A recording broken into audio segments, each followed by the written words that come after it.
guys, welcome to Freedom in a Budget. I'm Kelly and it is Dumping Debt Friday time, which means I answer your questions. So if you have a question for me or a money win, please leave it down below in the comments and I'll be sure to answer in an upcoming video. I do these every other week, so the off weeks are my budget report cards, and then these weeks I answer your questions. These are my favorite videos that I do in the month where I get to really interact with you guys. I love getting your comments. I read every single one and they just mean so much to me that you took the time to watch my video and comment. It truly, truly means the world to me. So, all right, let's dig in. First question is from Plentos of Money, and he says, cash flowing a wedding in this day and age is awesome and not easy. How did you find your babysitting clients? Do you tell your coworkers about your channel? So I found my main babysitting job at it was actually through Jamie. The mom was a really good friend of his best friend, and they needed a babysitter. It was actually for a funeral. So I did it that time, and she just loved me, and so she kept on asking me to come back. And then a couple times she would refer me to some of her friends, or I would babysit her and another friend, and the mom was like, oh, can you babysit for me too? So that's really how it is. It's just word of mouth of just getting out there and just saying, hey, I'm available to babysit. I'm trying to, save money for a wedding. And people really wanted to help with that, They really thought it was admirable to be able to pay cash for weddings. So they were like, yeah, absolutely. We can always use another babysitter to put on the roster in the rotation. So it was really worked out well. And then telling my coworkers about my channel. I am very specific about who I tell about my channel. To be honest, most of my real life friends don't know about my channel. It's just something that's very personal, and I'm fine with the whole world's knowing about it, but people that know me really well, I don't know why. I get super shy and don't like people knowing.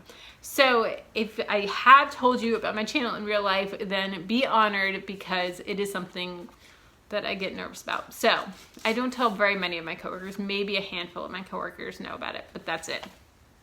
Next is Tara LaFrance, and she says, I personally prefer the avalanche. Why pay more in interest? I get the quick win, but if you're truly determined to pay off your debt and fully committed, why pay more interest? That is a really, really good question. So she's talking about the debt avalanche. So there's two different types of, there's many ways of paying off debt, but she's talking about the debt snowball versus the debt avalanche. And just to give you a quick synopsis of them, the debt snowball is what I followed, and that is listing all of your debts from smallest to largest, paying off the smallest first and doing minimum payments on all the others, regardless of interest rate. And the thought process in that is you're putting minimums on it, and then all of your focus on the smallest debt. Once you pay that off, then you roll it to the next debt. Put all of your focus on that debt. And because you're doing them smallest to largest, those are gonna go a lot quicker. And by the time that you get to the bigger debt, you have all this extra money from the previous debts that you're able to put just a ton of cash. In the beginning, your first one may have been $50, but by the time that you get down to the bigger one, it could be, $500 you're able to put every single month towards it, and you're really able to roll it out fast.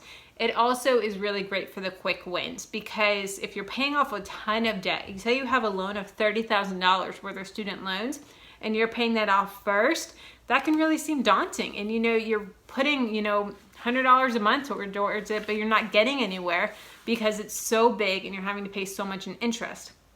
But if you're paying off all these small little credit cards and different things like that, then you're really able to see the difference. Now, you may be paying more in the long run if you add it all up, if you're doing that method versus the debt avalanche. The debt avalanche is you're listing all of your debts in order of interest rate. So your highest interest rate first, all the way down to your lowest interest rate. And so then you're able to really, really focus on that, and you're paying less because of the interest.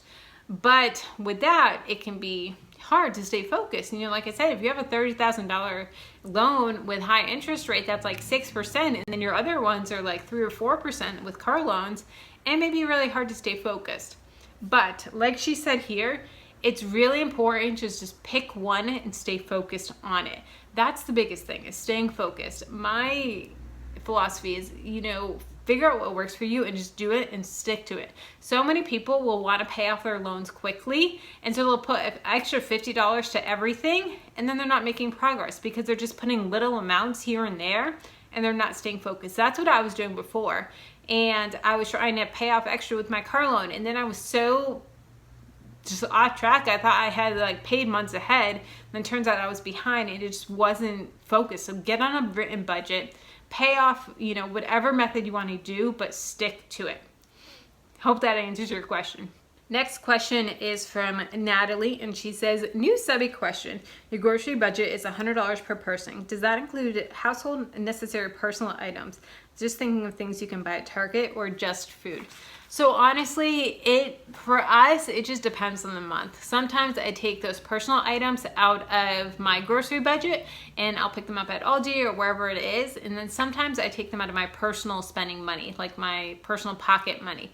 So it just depends on where we are the month and how much I have left over, what I need. I really don't use too much of those personal products. The main things that we're buying is toilet paper, toothpaste, very little makeup. I wear drugstore makeup. I honestly only wear makeup just on the weekends. I don't wear it for work. Shampoo, conditioner, all of that stuff. So it's very minimal that we actually have to buy. We don't really buy paper towels or anything like that. We do have paper towels because I use them for cooking. Like if I have to blot oil with like, you know, ground turkey or whatever. But honestly, we don't use them for cleaning or anything like that. So a roll of paper towels will last us 4 to 6 months. So we're not doing that. So it really just depends on it. So a lot of people, the $100 per person is just for food, and that's perfectly okay.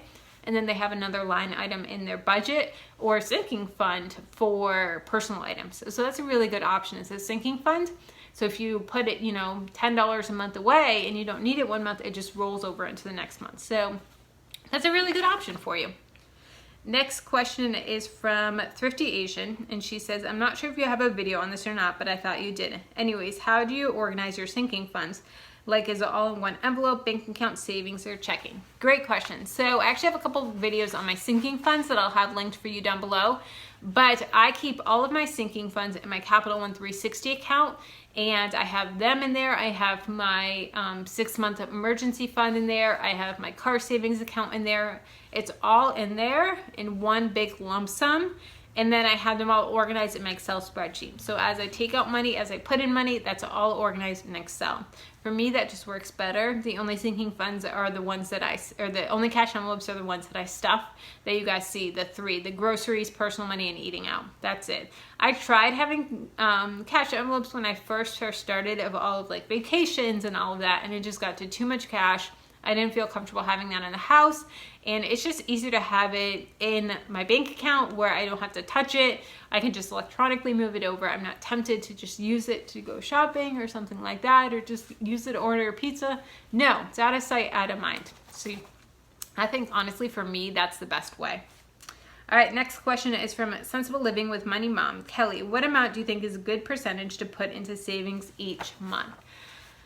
This is a great question, and a lot of people are different on this. Some people think that you should be putting away a percent in savings each month into just an undisclosed savings account that you don't know when you're going to need.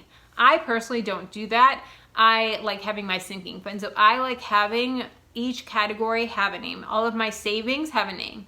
So if you watch my budget report cards, right now I have about $45,000 in my savings. $25,000 of that is for my emergency fund. If something were to happen, Jamie and I were to lose our jobs, transmission on the car were to go, something like that, that's what that money would go for. Then I have my new car, which is like $11,000. We have our building fund for when we buy a house, that's at $8,000. And then different things like vacations, there's personal money, there's a new laptop fund, there's, what else is there? Haircuts and all different things like that.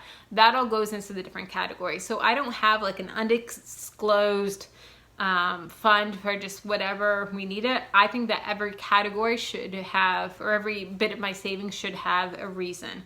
And if something were to happen or I needed to save for something, I would just create a new sinking fund, or if it was really an emergency, I would pull it out.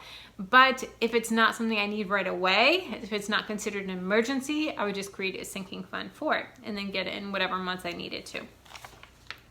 Next question is from Kenzie Ivory, and she says, hi Kelly, my fiance and I are currently cash flowing our wedding. What are some tips on what to do with our wedding monetary gifts?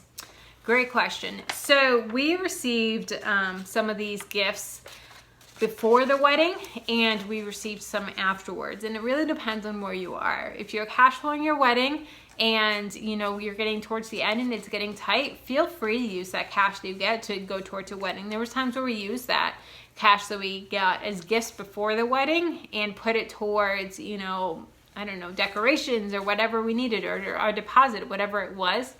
And then there's also times where we use that money to get furniture. This right here was, you know, money that we got from the wedding, the couch, the curtains, all of that stuff was a lot. Most of this place was furnished from wedding money, and we had just saved it away for that. So is there something specific that you want to use it for, or your honeymoon, you know, anything like that? That's all a great, great place to put it. All right, last question, and then we have some money wins. This next one is from Arthodia. I cannot pronounce your name. I need to know how to say it because you comment on so many of my videos, and I'm so thankful for just the friendship that we've made. So this is a long question, but a really good one. It says, so for your 6-month emergency fund and sinking funds, is that all sits in Capital One 360 account? From watching other YouTube videos, it looks like you can divide up the Capital One account into categories online to help them keep them organized. Is that right? I'm kind of out of order on Dave Ramsey since I'm late to his plan. So I finally have reached the 6-month emergency fund, but haven't paid off $300 in med school loans at all yet. They're on deferral right now while I'm still in training. She's in her fellowship. And honestly, my debt is so huge that I'm not really comfortable with having only $1,000 in savings for a couple years this time. If something happened to me, that wouldn't even cover 1 month rent plus utilities and food. So I plan on having my emergency fund sitting there and keeping around $5,000 in checking and then throwing everything I have left at debt. But my emergency fund is just sitting in my one bank account. So I think I want to open a Capital One account to park my emergency fund there. But it would be so nice also to start organizing sinking funds and save them in there too. Right now I'm just having a single bank account with no organization. That would be possible, right? I hope to understand the Capital One account correctly. Also, if you know, is there only difference between the money market account and the savings account, the interest rate and the minimum balance requirement for the money market? It looks like you went with the savings account, and I was wondering why you have such a large savings and the money market is giving more interest. Thanks for all your questions. You're awesome with your willingness to share. All right, so we have lots of really, really great questions. So yes, I keep all of my sinking funds and my emergency fund in one account, like I said earlier, and I just have it separated in my Excel account. That works best for me. I know a lot of people like Wendy Valencia. She has them all in separate accounts with Capital One 360. You can have like one main account with your name, like Kelly, Freedom, and a Budget, and then you can have subcategories that have their own account number. You can transfer them by yourself with direct deposit or anything like that. They have their own account number, but they're all within your main account, which is really great. So you said that you finally reached your $6,000 emergency fund, but you still want to have, so I think you're confusing baby step 3 and baby step 1. Baby step 1 is saving $1,000, and then eventually when you pay off your debt and then you go to baby step 3, which is 3 to 6 months, that $1,000 goes towards your 3 to 6 months. So you already have your 6 months of savings. You don't need to do just the $1,000. If you want to use $5,000, that's fine, but it's all under one category now because you already have your 6 months worth of savings. And the reason why Dave Ramsey talks about only $1,000 for baby step 1 is because you want it to scare you. As crazy as that is you want it to be like, crap, I need to pay off this debt as quickly as I can because $1,000 is scary. Now, I know that some people, like especially people with a house and kids and different things like that, they're like $1,000, that is not doable for our family. We need at least $2,500 or $5,000. If that amount still scares you enough to get your butt out of debt, I'm perfectly fine with that. I know $1,000 is not a lot of money, especially where you live. There's parts of the country, parts of the world where $1,000 would get you a lot, and other parts of the world with cost of living is higher, it wouldn't get you piddly squid. So really just determine on how much you need. You want it to scare you. And then, so you've already done your 6 month of emergency fund, so really now's the time to start cabling those student loans. I know that you're still in fellowship, so it's, you know, it's hard with training, but whatever loans that you can get out of deferment right now to start paying them off, that's a great time to do it. Okay, so the money market account. So the difference between Capital One 360 has regular savings account, which is like 1 and something percent, and then they have a money market account, which is a little bit higher, but there's a minimum to have a money market account. I need to do some more research on it and see if we can just transfer our money over, but we have it only in a savings account because at the time when I started, I only had $1,000 to put in there, so I didn't reach the minimum that you needed for a money market account. Now I do have that, so I just need to transfer it over. So I hope that answers your questions. If not, leave me another comment and we'll get you on the next Dumbing Debt Friday. All right, now for some money wins. All right, first one is from Lynn Morris, and she says, small wins during April for me. I was able to cash flow medical expenses from being unco and injuring myself on March 28th, even though it impacted my ability and progress in baby step 1. The other part of the win was able to use a little of my emergency fund to put towards my gym membership on hold to allow recovery from the injury, and still able to put money straight back to the emergency fund when I got paid a couple days afterwards. That's awesome. It's so nice when you're able to use your emergency fund, which is what it's for, and then refund it the next month. I know that it stinks using your emergency fund. It is not fun. It stinks. But when you're able to replenish it the next month, it's such a great feeling. So awesome. All right, next one is from Margaret C. And she said, I'm celebrating that I just paid off $45,000 of medical expenses. It took 18 months and we could have paid cash, but I found a 2-year 0 interest loan, decided to keep letting my cash work for me. I just paid monthly on it. I decided to pay off early. Now it is done. We only have our house left to pay on, and that's about $40,000 left. My son bought a new car in November after an accident. I'm going to pay it off in December and just have him pay it so we can avoid the interest. It feels so good to be done with medical bill and moving forward to get just the house paid off. That's incredible. That is so awesome. So do you still have your 6-month emergency fund? Where are you in the baby steps? That's so awesome. I can't believe the stress that is gone from paying off that $45,000. That's awesome.